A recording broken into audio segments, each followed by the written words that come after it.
Olá! Os deputados federais eleitos no ano passado já tomaram posse e os trabalhos do Congresso Nacional já começaram. A deputada Fernanda Melchiona, do PSOL do Rio Grande do Sul, é uma das parlamentares que assume o primeiro mandato federal. E é para falar sobre os planos, propostas e projetos da deputada para o mandato que a gente conversa agora. Bem-vindo à Palavra Aberta, deputada. Obrigada, Juliana. É um prazer estar aqui com vocês. Prazer é nosso. Deputada, antes de mais nada, fala um pouquinho sobre a gente. A senhora é bibliotecária originalmente e foi muito bem votada no Estado, né? Sim, eu sou formada em biblioteconomia pela Universidade Federal do Rio Grande do Sul. Tive o prazer de trabalhar bastante como estagiária, né? E depois já formada como bibliotecária em biblioteca escolar. Inclusive, uma das coisas que eu estou trazendo para cá é uma frente parlamentar de incentivo à leitura. Estou coletando assinaturas, aqui é diferente das câmaras municipais, né? Não vota em plenário, mas é necessário um número X de assinaturas, porque a gente está num país que tem um dos menores índices de leitura comparado com a América Latina, não estou nem comparando com o resto do país. Eu digo sempre, Juliano, que os governos têm uma dívida histórica com o povo, né? Sim. A desigualdade social se reverteu em desigualdade informacional por uma série de questões. Desvalorização da educação pública, pouco tempo, né, de imprensa, que eu digo de publicações... Sim.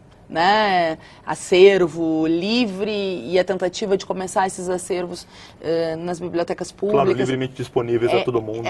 Do ponto de vista da história, é uma história recente, né? Sim. E, bom, todos os períodos que a gente viveu, a gente sabe que um dos primeiros lugares que se corta verbas é da leitura, da cultura, são das áreas sociais. Então, muda governo e não se tem um plano e projetos que sejam do Estado. Nasceu em 2006 um Plano Nacional do Livro e da Leitura, né, numa portaria interministerial entre Educação e Cultura.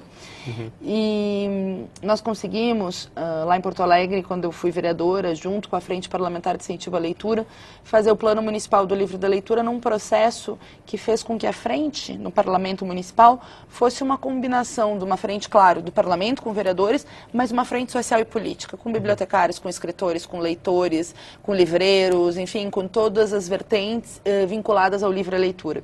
E isso foi muito legal. A partir dessa junção, a gente conseguiu ter força política para aprovar recurso em orçamento, para ter o Plano Municipal do Livro e da Leitura, para batalhar, né, por programas de leitura locais, enfim. Para que a questão deixasse de ser tratada como supérflua. Exatamente. No mínimo isso, e eu acho que é mais do que necessário agora, claro, né? Em tempos de governo Bolsonaro, fim do Ministério da Cultura, tentativa de tirar verbas das áreas sociais e também da cultura e da leitura. Eu acho que é fundamental. Veja, 50% das bibliotecas escolares no meu estado, que é Rio Grande do Sul, as bibliotecas escolares públicas não têm... 50% das escolas, perdão, não têm bibliotecas. Não, o último concurso lá foi 92 para bibliotecário. Você tem bibliotecas com goteira, sem acervo, enfim. É uma experiência local do Rio Grande do Sul, mas eu sei que é uma experiência nacional. Eu imagino que a média nacional deve ser bem pior até. Bem pior. Então a gente quer fazer com o Conselho Federal de Biblioteconomia, com todos os atores envolvidos com livre leitura, com escritores, com livreiros, com leitores, com professores, com mediadores de leitura, né? Para que a gente possa ter força aqui no parlamento e, sobretudo, nas ruas para mudar essa realidade. Bom, espero que a senhora tenha êxito, né? Ah, sim, eu falei da leitura e não falei da minha trajetória política. Eu sou do PSOL, desde a fundação, né? Em 2003, quando a gente começou a formação do partido, justamente lá na reforma da Previdência, né? Sim, anterior. Do Lula, que houve a expulsão da Luciana, da Heloísa, do Babá, do João Fontes, do PT, por serem coerentes e votarem contra a reforma. Eu era jovem e comecei a construção do partido junto, colhi assinatura, a gente, né, participou desse processo de construção do novo partido contra a velha política. Em 2008, a juventude que fez lutas comigo na Universidade Federal, na qual eu fui coordenadora geral do DCE, participei da luta em defesa da educação pública, da universidade pública, a juventude que lutava, disse, a gente precisa ter representação política, concorra a vereadora. Confesso que demorei para querer, mas enfim, é uma luta coletiva, né? A gente tem que sempre estar à disposição aí para mudar a luta do nosso tempo. Então, 2008 meu primeiro mandato de vereadora, 2002 eu fui a mulher mais votada entre os vereadores, 2016 vereadora mais votada da cidade, né? Entre todos, homens e mulheres, justamente por encarnar uma luta a favor dos trabalhadores, da luta pela moradia, das mulheres, dos LGBTs, dos negros e negras, uma luta em defesa de uma sociedade sem preconceito. E a tradição do partido, né? Nossa terra lá da Luciana Genro, Pedro Ruas, que o Robaina, né? O Robaina, que é o nosso vereador, né? Agora lá. O partido tem Tem tradição no Rio Grande do Sul. Tem bastante tradição no Rio Grande do Sul e eu acho interessante porque tem tradição e junta várias matizes de luta do povo de outras tradições. Veja, o Roberto Robaina, que foi fundador do PSOL, dirigente, agora é vereador na nossa cidade, a própria Luciano, o Alex, que é vereador e meu colega, a Karen, que assume no meu lugar, mas veio um Pedro Ruas, né, que foi... Montamos a primeira bancada do PSOL na Câmara Municipal, que veio da luta do Brizola, do nacionalismo radical, veio da sua origem. O Fúvio Petraco, que veio do PSB, um dos últimos, né, atos que fez na sua vida de luta, enfim, foi se filiar ao PSOL. Infelizmente, né, nós perdemos o Fúvio Petraco, porque já faleceu. Mas, enfim, essa conjunção aí de matizes, de trajetórias de luta é muito importante para nós, né? O partido rejuvenesce a cada vez que uma parte aí da história da luta do povo se soma nessa ferramenta, porque é fundamental a auto-organização para que a gente possa enfrentar um sistema político que é muito apodrecido, é verdade, que tem uma lógica de funcionar para atender os interesses privados, de uma casta econômica e também política, mas que, infelizmente, nessa eleição, quem estava descontente acabou comprando gato por lebre, né? Eu digo sempre que o Bolsonaro e as suas ideias são o filho mais podre desse sistema político, né? Seja na forma de participar dos parlamentos, 28 anos, sem quase nada de produtividade, mas seja na forma de defender esse sistema político com mais repressão, com mais cerceamento das liberdades democráticas. Então, eu acho que para a gente construir uma nova política, é fundamental a auto-organização do povo, medidas de democratização, né, da política, como revogabilidade de mandatos, plebiscitos, enfim, formas que vão fazendo que a gente tenha mais povo, né, e menos Brasília no sentido dos prédios do poder, não do povo maravilhoso de Brasília, que tem vários lutadores aqui nessa cidade, né, inclusive hoje à noite quero dar um abraço no nosso deputado distrital, Fábio Félix, que está numa luta importantíssima em defesa do passe livre, enfim. Deputada, agora a senhora já chegou a Brasília já com a produção alta, né? A senhora já apresentou 4 projetos até o momento, é isso? É isso.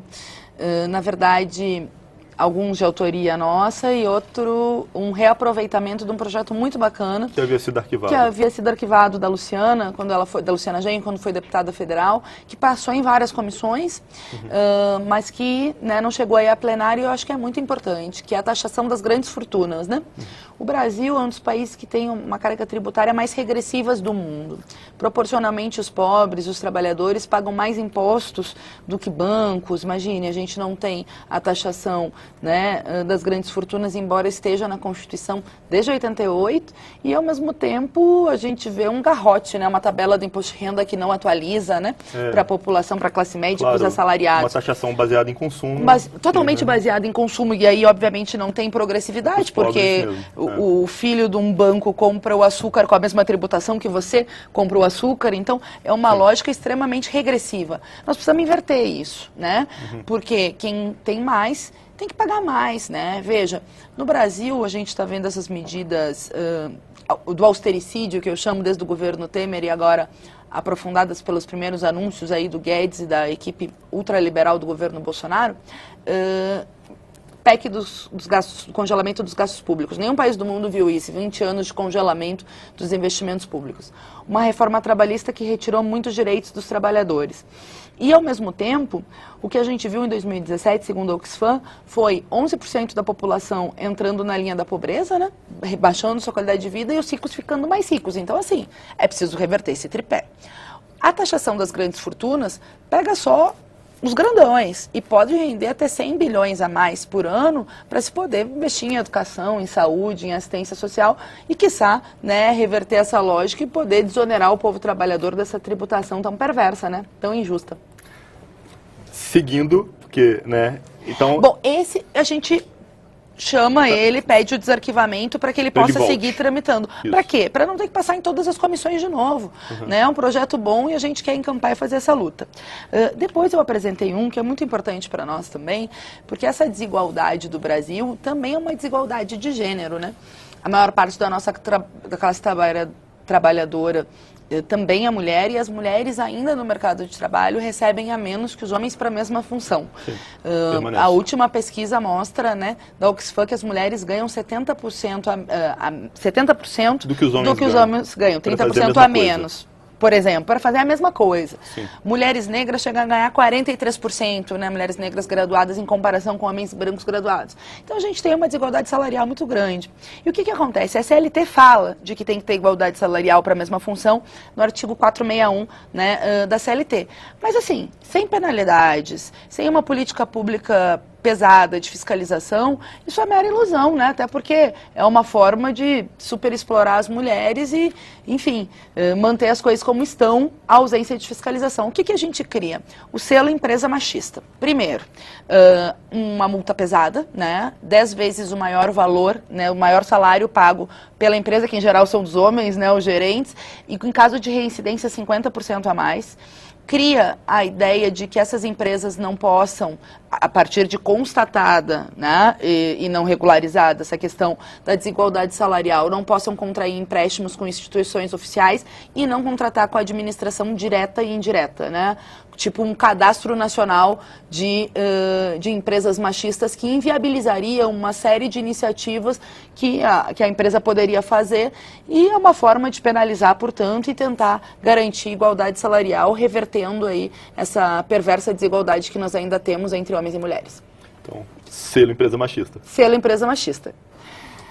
Deputada, nosso tempo já está terminando, mas acho que a gente vai ter que fazer depois um outro programa sobre alguns desses projetos. Mas você quer falar sobre mais algum dos seus projetos recém-apresentados? Como a gente vai poder fazer outros programas, Juliana, eu quero aproveitar para dizer que eu acho que a gente sempre pode conquistar, né? Eu vejo que as mulheres no Brasil começaram um processo de luta muito importante. A Primavera Feminista, quando houve a tentativa do PL 5069 do Eduardo Cunha, que retirava uma série de direitos, e a luta das mulheres conseguiu barrar isso. Bom, ontem teve um deputado que apresentou um projeto de lei retirando a pílula anticoncepcional, e a partir até das... E o DIU também, do DIU, das mobilizações em redes, ele já recuou hoje, o que mostra o empoderamento e a capacidade de auto-organização das mulheres. A maior manifestação feminista da história do Brasil aconteceu ano passado, durante as eleições, que foi o Ele Não. Eu acredito que mesmo que a gente tenha um presidente que acha que a gente tem que ganhar mais porque a gente é mãe, como se a gente fosse mãe sozinha, né? Seja uma fala extremamente machista, eu acredito na força da luta das mulheres. Se a gente lutar, construir um grande 8 de março agora, com as nossas bandeiras, um 14 de março, que é uma data fundamental para cobrar justiça para Marielle, nossa companheira, que infelizmente foi executada no Rio de Janeiro, e ainda hoje nós não temos justiça. Então, cobrar justiça e também honrar as lutas da Marielle, que era uma mulher da favela, uma lutadora pelos direitos humanos e sociais, contra as milícias e as organizações criminosas, enfim. Esse mês é muito importante para a gente fazer essas lutas e também para fazer lutas como essa em defesa da igualdade salarial. Então eu acredito muito na nossa capacidade de mobilização, e se eu posso deixar um recado, claro, nós vamos ter muitas lutas pela frente, homens e mulheres, contra a retirada de direitos trabalhistas, né, a reforma da Previdência, que quer uma idade mínima absurda para que os trabalhadores morram antes de poder se aposentar, mas quero deixar um recado especial para as mulheres que nos ajudem nessa luta por igualdade e por mais direitos. Muito obrigado, deputada Fernanda, agradeço pela sua participação no Palavra Aberta. Prazer te conhecer pessoalmente, agradeço muito, foi um prazer estar aqui com vocês. Prazer é nosso, deputada. Eu sou Juliano Pires, este é o Palavra Aberta. Você pode conferir esta e outras edições do programa no site câmara.leg.br/Palavra Aberta. A gente fica por aqui. Até mais.